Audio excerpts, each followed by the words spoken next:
The smoke rising from the burned homestead could be seen for miles across the northern California plains, a black column against the twilight sky that drew Preston Warner's attention as he rode toward Eureka in the summer of 1878. He urged his horse faster, his heart sinking with the knowledge that smoke meant trouble. And in these parts, trouble usually meant someone had lost everything they held dear.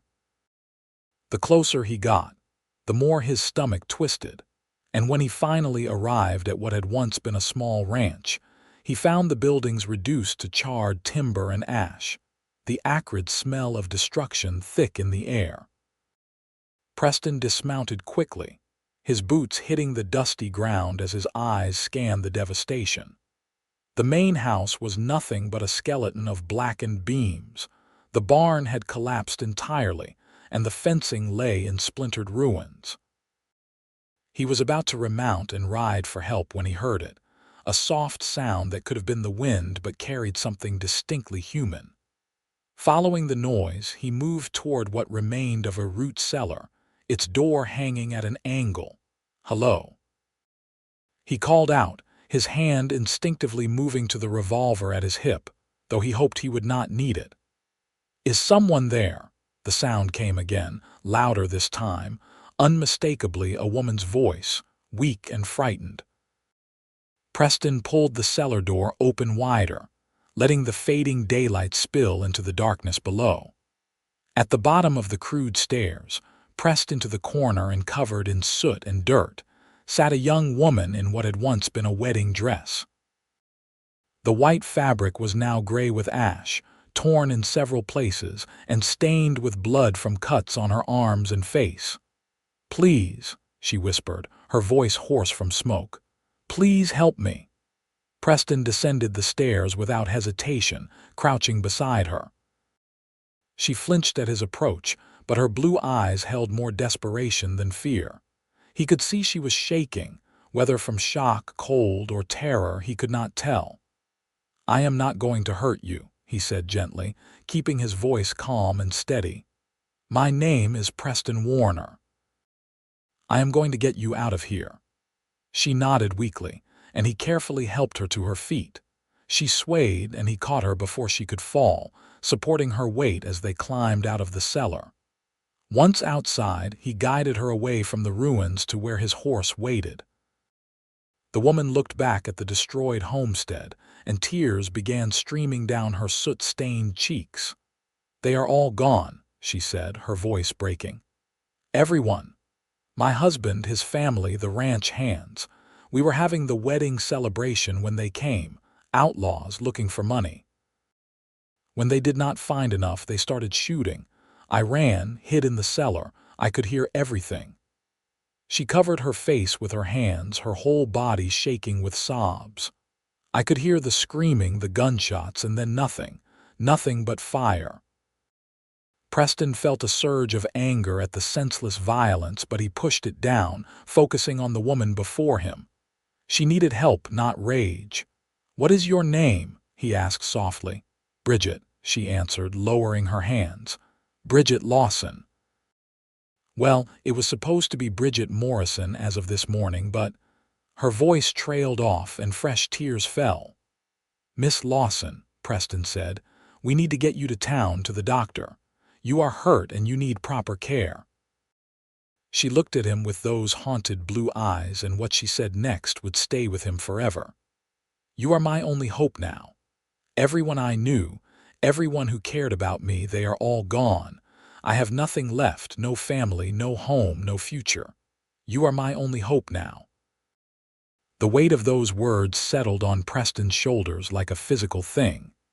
He was just a cowboy who worked a small spread outside of town, a man who kept to himself and lived simply. He had not asked for this responsibility, but looking at Bridget's desperate face, he knew he could not turn away. "Then I will help you," he said firmly. "I give you my word. You are not alone."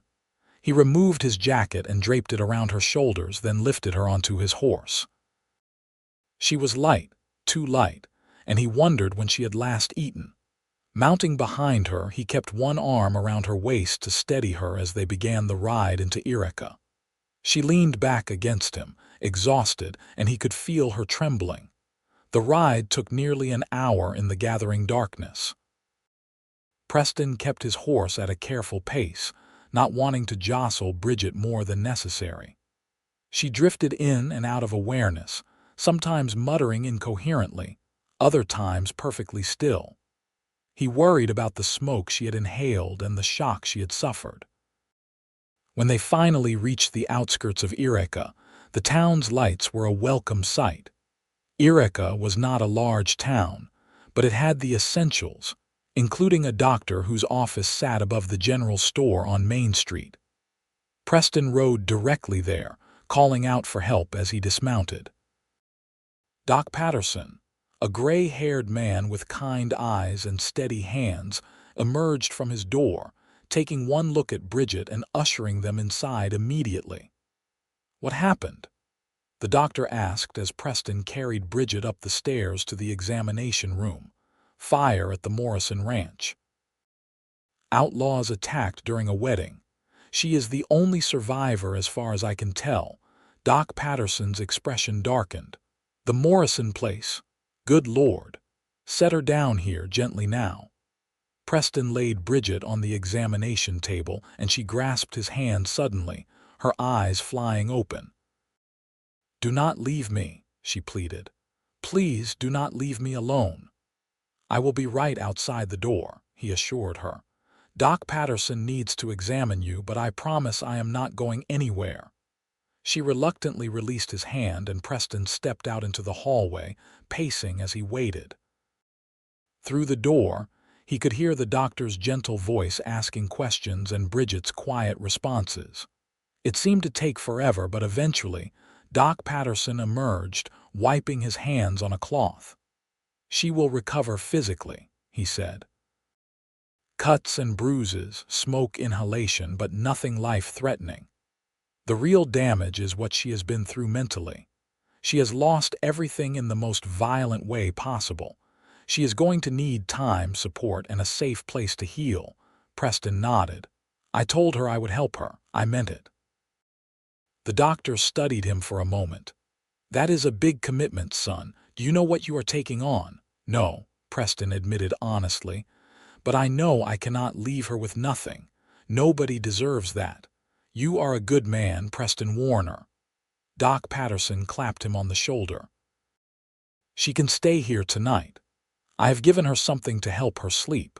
Come back in the morning, and we will figure out what comes next." Preston returned to the examination room, where Bridget lay on the table, her eyes already heavy from whatever medicine the doctor had administered. He approached quietly, and she reached for his hand again. "You came back," she murmured. "I said I would. I keep my promises." He squeezed her hand gently.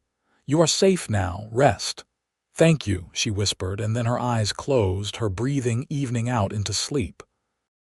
Preston stood there for a long moment, watching her.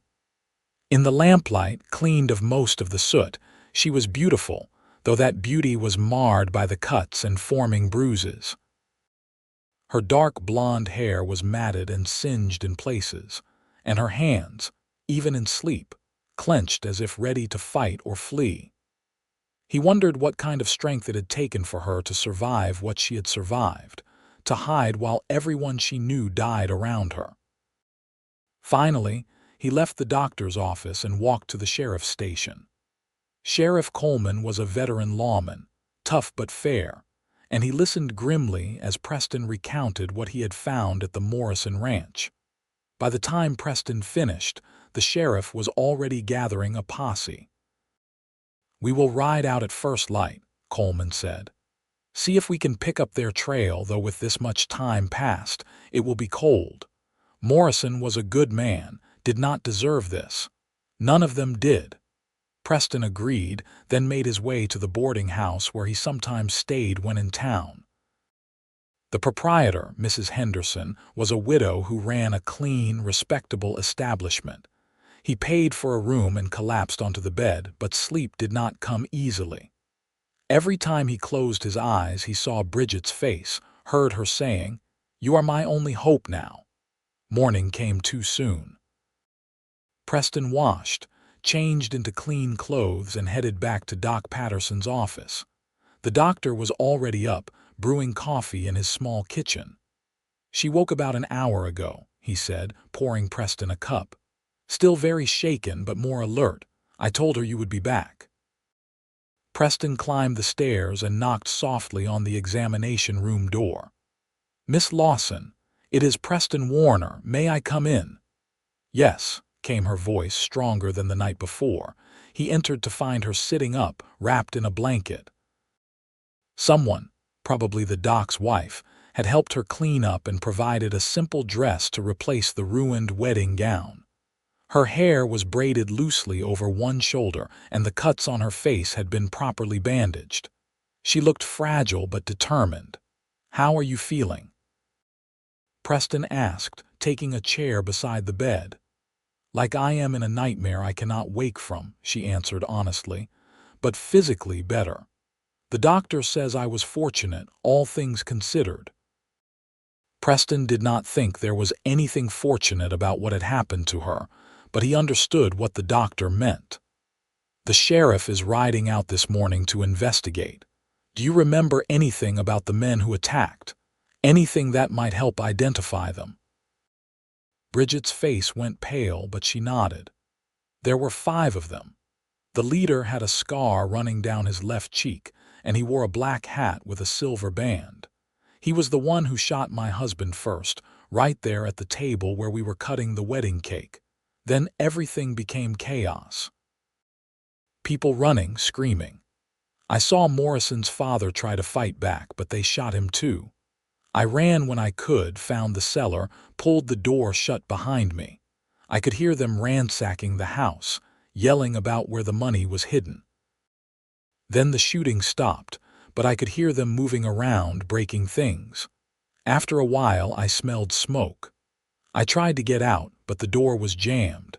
Something must have fallen on it during the fire. I thought I was going to die down there, either from the smoke or when the building collapsed. But it held somehow, just enough." Preston listened to every word, his jaw tight. "You were very brave. Many people would not have survived that." "I was not brave," Bridget said bitterly. "I hid while everyone died. I should have done something, helped somehow." "You would have died too," Preston said firmly. "And then there would be no one to tell what happened, no one to seek justice for them. You survived, and that took its own kind of courage." She looked at him with those blue eyes that seemed too old now, aged overnight by tragedy. "What happens to me now? I have nowhere to go. My family is back east, but I have not spoken to them in 2 years. They did not approve of my coming west to marry a rancher. I have no money for a train ticket, no home to return to here. I am completely dependent on charity, which makes me feel like even more of a burden." Preston had thought about this all night. "You are not a burden. Here is what I propose. I have a small ranch about 10 miles outside of town. It is not much, just a cabin, a barn, and some grazing land for my horses. But it is safe, and there is room. You can stay there while you recover and figure out what you want to do next. I will not press you for anything, and you will have your privacy. My ranch hand, Tommy, lives in the bunkhouse, and he is a decent kid. You would be safe and respectable there." Bridget stared at him. "Why would you do this for me? You do not even know me." "Because it is the right thing to do," Preston said simply. "And because when I found you yesterday, you said I was your only hope. I aim to be worthy of that trust." Tears filled her eyes again, but this time they seemed different, not born of despair but of overwhelming relief and gratitude. "I do not know how I will ever repay you." "I do not want repayment. I just want to help." Doc Patterson cleared them to leave after extracting a promise from Preston to bring Bridget back if she showed any signs of worsening condition. Mrs. Patterson had packed a small bag with a few necessities for Bridget, and Preston bought supplies from the general store. including fabric for making clothes, since Bridget had literally nothing but what she wore. The ride to Preston's ranch was quiet. Bridget rode behind him again, but this time she was more alert, taking in the landscape. It was beautiful country, with rolling hills dotted with oak trees and the mountains rising in the distance. The summer sun was warm but not oppressive, and wildflowers bloomed in patches of gold and purple across the grasslands. "It is lovely here," Bridget said softly. "So peaceful. Hard to believe that something so terrible happened just miles away." "The land does not care about human troubles," Preston said. "It just keeps being what it is. I find that comforting sometimes." When they arrived at the ranch, Tommy came out of the barn, wiping his hands on his pants. He was 19, a hard worker with an easy smile. That smile faded when he saw Bridget's bruised face and heard a brief explanation of what had happened. "That is awful, just awful," Tommy said, shaking his head. "You are welcome here, Miss Lawson. Anything you need, you just say the word." Preston showed Bridget into the cabin. It was modest but clean, with a main room that served as kitchen and living area and 2 bedrooms.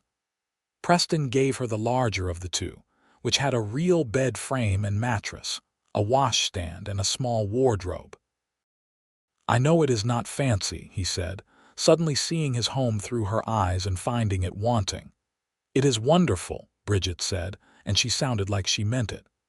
"It is safe and warm, and you are offering it freely. That makes it more valuable than any mansion." Over the following days, a routine developed. Preston and Tommy worked the ranch, tending to the horses, mending fences, and managing the endless tasks that came with running even a small operation. Bridget recovered slowly, her physical injuries healing faster than the emotional ones. She made herself useful despite Preston's protests that she should rest, cooking meals, tending a small garden, and mending clothes. She was quiet much of the time, jumping at sudden noises and sometimes disappearing into her room for hours. Preston gave her space but stayed close enough that she knew he was there if she needed him. They fell into an easy coexistence, sharing meals and simple conversations. He learned that she had grown up in Boston, the daughter of a banker who had expected her to marry into society. Instead, she had fallen in love with the idea of the West through letters from a friend, and had answered an advertisement from Jacob Morrison, who had been seeking a bride. They had corresponded for 6 months before she made the journey west to marry him. "I barely knew him," she admitted one evening as they sat on the porch watching the sunset. "We had 2 days together before the wedding. He seemed kind and his family welcomed me. I thought I would have time to build a life, to grow into love even if it was not there at the start. But then it was all taken away before it even began." "Do you regret coming west?" Preston asked. Bridget was quiet for a long time. "I regret the pain and loss, but if I had not come, I would still be in Boston, trapped in a life I did not want, married to someone my father chose. At least here I had a choice, even if it ended in tragedy. And I met you, which means I am not facing this alone. So no, I do not regret it, as strange as that sounds." Preston felt something shift in his chest at her words, something warm and unfamiliar. He had been alone for so long, keeping people at arm's length after his own family had been lost to illness years before. But Bridget was slipping past his defenses without even trying, just by being here, by sharing meals and conversations and quiet evenings. Weeks passed, and summer deepened into its full heat. Sheriff Coleman came by occasionally with updates on the investigation. The outlaws had disappeared, their trail going cold in the mountains. It was frustrating but not surprising. The West was vast, and men who knew the country could vanish like smoke. Bridget grew stronger, both physically and mentally. The haunted look in her eyes remained but softened somewhat. She smiled occasionally, small, careful smiles that Preston found himself working to earn. She was smart and funny when she let herself be, with a wry sense of humor that caught him off guard. She read voraciously from his small collection of books and proved to be an excellent cook, turning his basic provisions into meals that actually had flavor. Tommy noticed the change in Preston, teasing him gently about how he always found excuses to come back to the house during the day, how he paid more attention to his appearance, shaving regularly and making sure his shirts were clean. "You are sweet on her," Tommy said one afternoon as they worked on repairing the barn roof. Preston did not deny it. "Maybe, but she has been through hell. The last thing she needs is me complicating things." "Maybe she needs exactly that," Tommy suggested. "Someone to show her that not everything is tragedy and loss, that there can still be good things." Preston thought about that a lot over the following days. He did not know when it had happened exactly, but somewhere between rescuing Bridget from that cellar and now, he had fallen in love with her. It was not just her beauty, though she was indeed beautiful. It was her strength, the way she faced each day despite the trauma she carried. It was her kindness, the way she thanked him for small things and cared for Tommy like a younger brother. It was her laughter when it came, rare and precious as gold. It was simply her, Bridget Lawson, who had lost everything but kept going. The problem was, he had no idea how she felt. She was grateful, certainly, and she seemed comfortable with him. But gratitude and comfort were not love, and he would not take advantage of her vulnerable position. So he kept his feelings to himself, content to simply be near her, to know she was safe. Then came the night that changed everything. Preston woke to screaming. He was out of bed and across the hall in seconds, bursting into Bridget's room to find her thrashing in the bed, caught in a nightmare. He grabbed her shoulders gently, calling her name until her eyes flew open, wild and unfocused. "You are safe," he said firmly. "Bridget, you are safe. You are at my ranch. You are safe." Recognition slowly returned to her eyes, and she threw her arms around him, sobbing into his shoulder. Preston held her, one hand stroking her hair, murmuring reassurances until the storm passed. When she finally pulled back, her cheeks were wet and her face was flushed with embarrassment. "I am sorry," she said, wiping at her eyes. "I keep having the same dream. I am back in that cellar, but this time I cannot breathe. The smoke is too thick, and nobody comes to help me. I am going to die there alone in the dark." "But you did not die," Preston said, cupping her face in his hands. "I found you. You are here alive, and you are not alone." She looked at him, really looked at him, and something passed between them, a current of understanding and feeling that could not be denied. "Preston," she whispered, and then she kissed him. It was tentative at first, questioning, but when he kissed her back, it deepened into something real and true. When they finally broke apart, both breathing hard, Preston rested his forehead against hers. "I have wanted to do that for weeks," he admitted. "But I did not want you to feel obligated or pressured." "Obligated?" Bridget gave a shaky laugh. "Preston, you saved my life. You gave me shelter and safety and asked for nothing in return.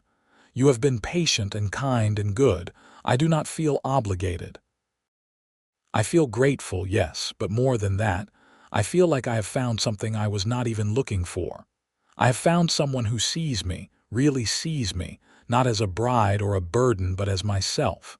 And I have fallen in love with you so completely it terrifies me." Preston's heart soared. "You terrify me too," he said with a smile. "I thought I would spend my life alone, that it was easier that way. But then you came into my life and everything changed. I love you, Bridget Lawson. I think I have from the moment I pulled you out of that cellar and you looked at me with those eyes and said I was your only hope." "You are," she said, kissing him again. "You are my hope, my future, my everything." They talked through the rest of the night, lying side by side on her bed, holding hands and sharing dreams and fears and everything in between. Preston learned about her childhood in Boston, her love of reading, her complicated relationship with her parents. Bridget learned about Preston's past, how he had lost his parents and younger sister to fever when he was 20, how he had drifted west looking for a new start, how he had built this ranch from nothing with his own 2 hands and stubbornness. As dawn broke, painting the sky in shades of pink and gold, Preston kissed Bridget's hand. "I know it is too soon," he said. "You have been through so much and you need time to heal. But when you are ready, if you are ever ready, I would like to marry you. The right way, with time to plan, with you choosing it freely because you want to, not because you have no other options." Bridget smiled, and it was the first truly happy smile he had seen from her.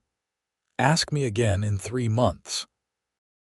Give us both time to be sure this is real and not just born of trauma and proximity. But Preston, I already know my answer will be yes." Those 3 months passed in a haze of happiness. Preston courted Bridget properly, riding her into town for dances and social events, buying her small gifts, taking her on picnics by the river. Bridget bloomed like a flower finally receiving water after a drought, her laughter becoming common, her nightmares less frequent. She wrote to her parents, a difficult letter explaining what had happened and where she was now. Their response, when it came weeks later, was stiff but not unkind. They did not approve, but they acknowledged her choice and sent their distant well wishes. The people of Eureka accepted Bridget readily. Her story was known, and she was regarded with sympathy and respect. The women of the town took her under their collective wing, teaching her skills for Western living and including her in their social circles. Mrs. Henderson, the boarding house owner, became particularly close to Bridget, acting almost as a surrogate mother. Preston had never been happier. Coming home each evening to find Bridget waiting, sharing meals and conversation and quiet moments on the porch, it filled a hollow inside him he had not realized existed. He loved watching her gain confidence, seeing her smile become easier, hearing her talk about the future with hope instead of fear.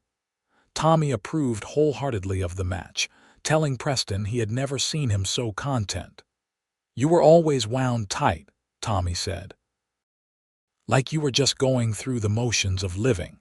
But with her here, you are actually alive." 3 months to the day after that first kiss, Preston took Bridget to their favorite spot by the river, where willows dipped their branches into the clear water and wildflowers grew in abundance. He had packed a picnic, and they ate and talked and enjoyed the beautiful September afternoon. Then, as the sun began to lower in the sky, Preston got down on one knee. "Bridget Lawson," he said, pulling out a simple gold ring he had commissioned from the jeweler in town. "3 months ago, I asked you to give us time to be sure. That time has passed, and I am more certain now than I have ever been of anything. You are my heart, my home, my everything. Will you marry me?" Bridget was crying, but they were happy tears this time. "Yes," she said, pulling him to his feet and kissing him. "Yes, absolutely yes." They set the wedding for October, wanting to give themselves time to plan and prepare. Bridget and Mrs. Henderson worked together on creating a wedding dress, this one chosen, and made with love instead of obligation. Preston fixed up the cabin, adding on a proper bedroom and a larger kitchen, wanting to give Bridget the home she deserved. Tommy helped with the construction, and the 3 of them worked as a team, the ranch flourishing under their combined efforts. The day of the wedding dawned clear and bright, the autumn air crisp but not cold. They married in the small church in Eureka, with what seemed like the entire town in attendance. Bridget wore her new dress, simple but elegant, with her hair crowned with a wreath of flowers.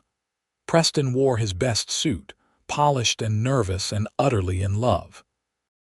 Doc Patterson walked Bridget down the aisle, having earned that honor through his care for her. Tommy stood as Preston's best man, and Mrs. Henderson stood with Bridget. The minister spoke about love and commitment, about choosing each other through trials and triumphs. When Preston and Bridget exchanged vows, promising to love and cherish each other for all their days, there was not a dry eye in the church. "I promise to be your hope," Preston said, his voice strong and clear, "as you have been mine. I promise to stand by you, to protect you, to love you with everything I am, from this day forward." "I promise to build a life with you," Bridget said, her voice equally firm despite the tears on her cheeks, "to fill our days with joy and our home with love.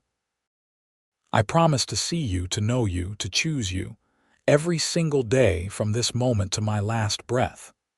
When the minister pronounced them husband and wife, and Preston kissed his bride, the church erupted in applause and cheers. The celebration afterward was joyous, with food and dancing and toasts. Sheriff Coleman gave a speech about how sometimes the worst moments lead to the best outcomes, about how tragedy can be transformed into something beautiful. Doc Patterson spoke about resilience and the healing power of love. Mrs. Henderson cried through her entire toast, talking about how proud she was of Bridget's strength and how happy she was for them both. As the evening wore on and the celebration continued, Preston and Bridget slipped away, riding back to their ranch under a sky full of stars. Tommy had volunteered to stay in town for the night, giving them privacy. The cabin glowed with lamplight as they approached, and Preston lifted Bridget down from her horse, carrying her over the threshold as tradition demanded. Inside, he set her down gently, cupping her face in his hands. "Are you happy?" he asked. "I am so happy I can hardly believe it is real," Bridget answered. "6 months ago I lost everything. I thought my life was over, but I was wrong. My life was just beginning. You gave me that, Preston. You gave me hope when I had none, a home when I was lost, and love when I thought I would never feel it again. You gave me just as much," Preston said seriously. "I was just existing before you, not really living. You brought light and warmth and purpose into my life. You made me believe in tomorrow again. I love you so much, Bridget Warner." "I love you," she said, kissing him. "My husband, my hero, my home." Their first year of marriage was hard work but deeply fulfilling. The ranch prospered, with Preston's horse breeding operation gaining a reputation for quality. Bridget proved to have a natural talent with the horses, able to calm even the most skittish animals. Together, they built something substantial, a true home and thriving business. Bridget's nightmares became rare, and when they did come, Preston was always there to hold her through them. She grew strong in ways beyond physical, her confidence increasing with every challenge she met and overcame. She made real friends in town, particularly with Mrs. Henderson and several other women her age. She even began teaching reading to children in town twice a week, finding joy in education and community. Preston watched his wife flourish and fell more in love with her every single day. She challenged him, made him laugh, supported his dreams, and built her own.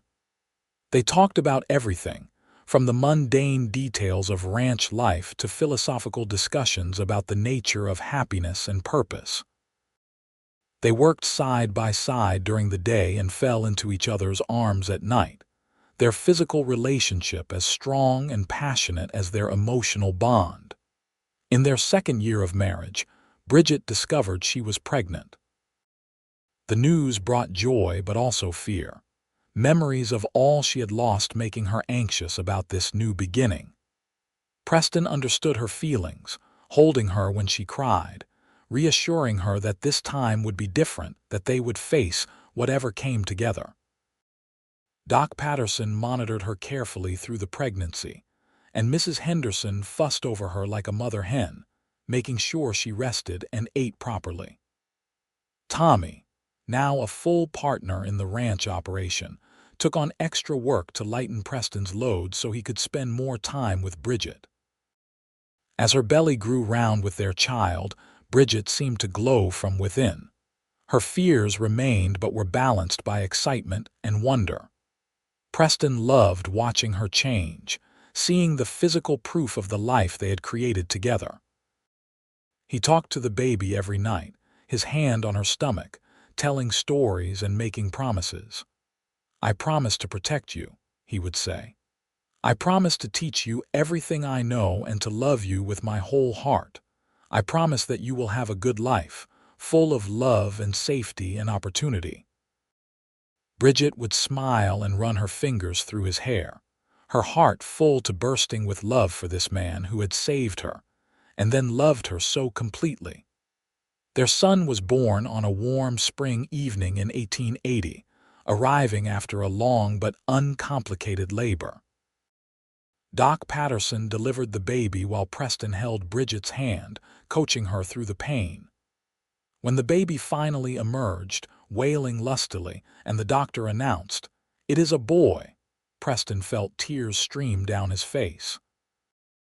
"A son," he said wonderingly, looking at the red-faced, squalling infant. "We have a son." Bridget held their baby, counting his fingers and toes, marveling at the perfection of him. "Hello, little one," she whispered. "I am your mother, and that is your father, and we love you so very much." They named him Paul Jacob Warner, Paul after Preston's father and Jacob in memory of Bridget's first intended husband, a way of honoring the past while celebrating the future. Little Paul was a healthy, happy baby who had his mother's blue eyes and his father's dark hair. He was doted on by everyone, from his parents to Tommy, who became a devoted uncle figure, to the people of Eureka, who watched the family with affection. Parenthood suited both Preston and Bridget. Preston was a patient, loving father who carried Paul everywhere, showing him the ranch and the horses, talking to him constantly even though the baby could not understand. Bridget was a natural mother, intuitive and calm, meeting Paul's needs with confidence that grew daily. Watching her with their son, Preston often thought about how far she had come from the traumatized woman he had found in that cellar.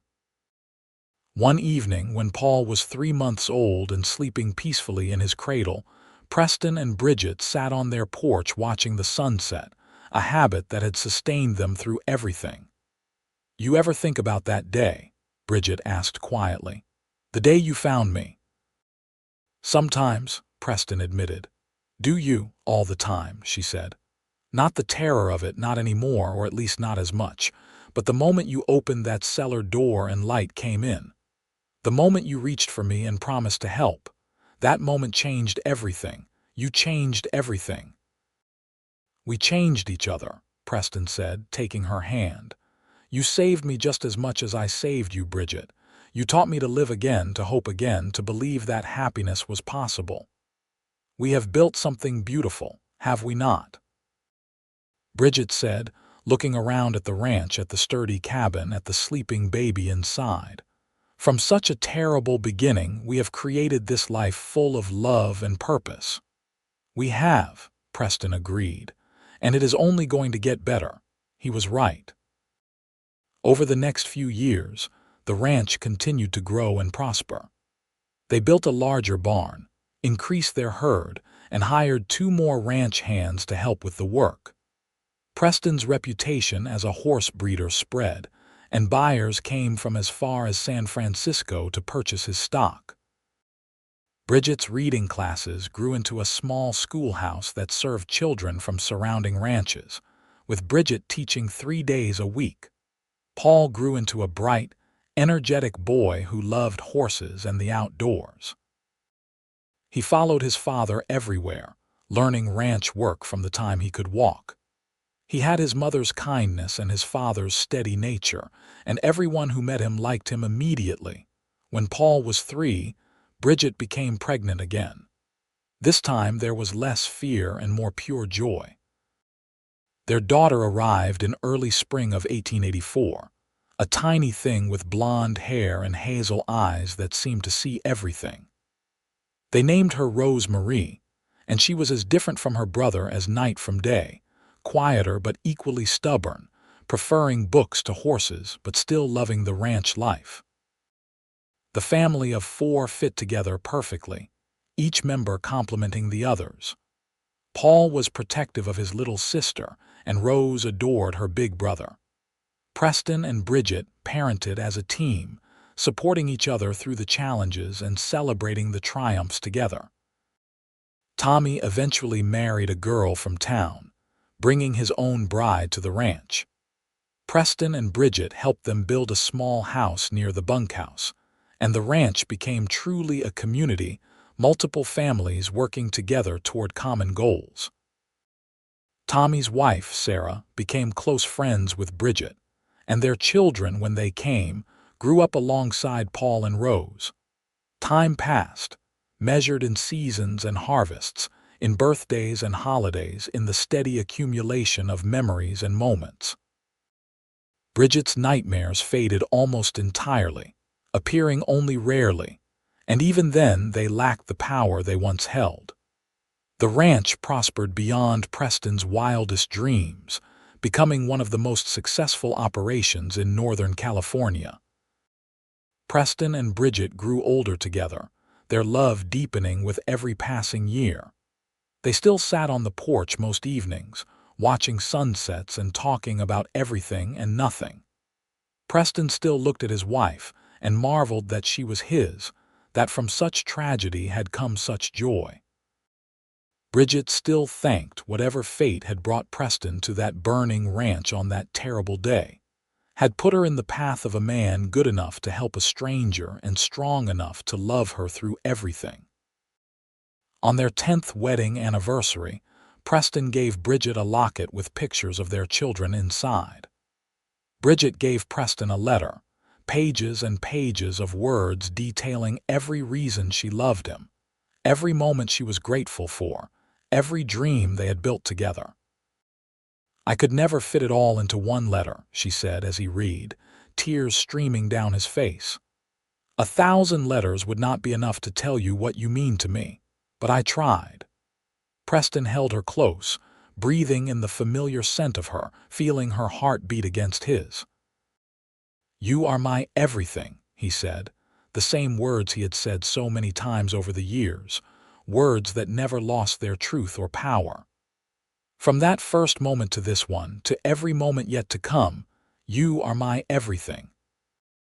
"And you are my hope," Bridget said, the words she had said in that cellar, words that had taken on new meaning, becoming not a desperate plea but a joyful truth.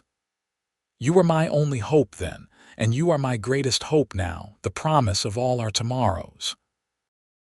Their children grew, eventually leaving the ranch to build their own lives while still remaining close.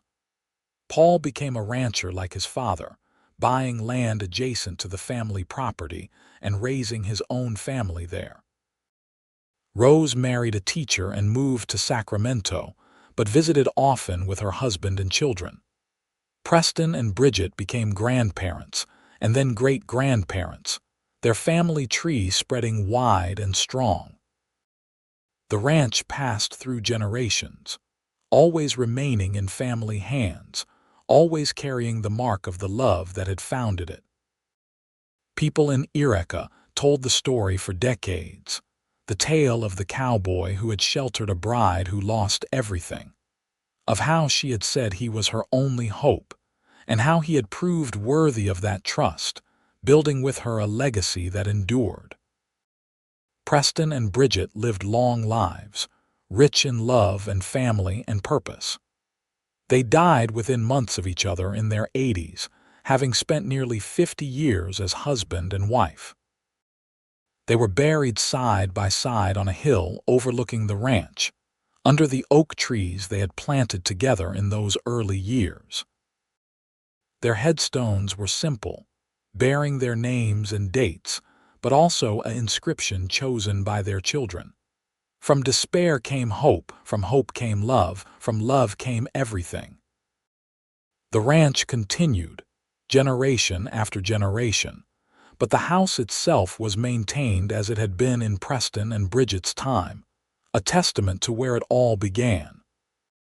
The current residents kept the porch swing where Preston and Bridget had spent so many evenings, kept the bedroom where their children had been born, kept the kitchen where Bridget had cooked thousands of meals. They kept these things because they understood that this was not just a house or a ranch, but a monument to the transformative power of compassion, courage, and love. Visitors sometimes came, drawn by the story, wanting to see where it had all happened. They would stand on that porch and look out at the same view Preston and Bridget had loved, and they would feel the echoes of something profound. They would hear, almost like a whisper on the wind, those words that had started it all. "You are my only hope now." And they would hear the response, unspoken but present in every board and stone. "Then I will help you. I give you my word. You are not alone." Because that was the truth at the heart of the story, the lesson that transcended time and circumstance. One moment of compassion, one choice to help instead of turn away, one promise kept, could change not just a single life but generations. Preston Warner had opened a cellar door and found not just a woman in need, but his entire future. Bridget Lawson had looked up from the darkness and seen not just a rescuer but her home. From tragedy came triumph. From loss came gain.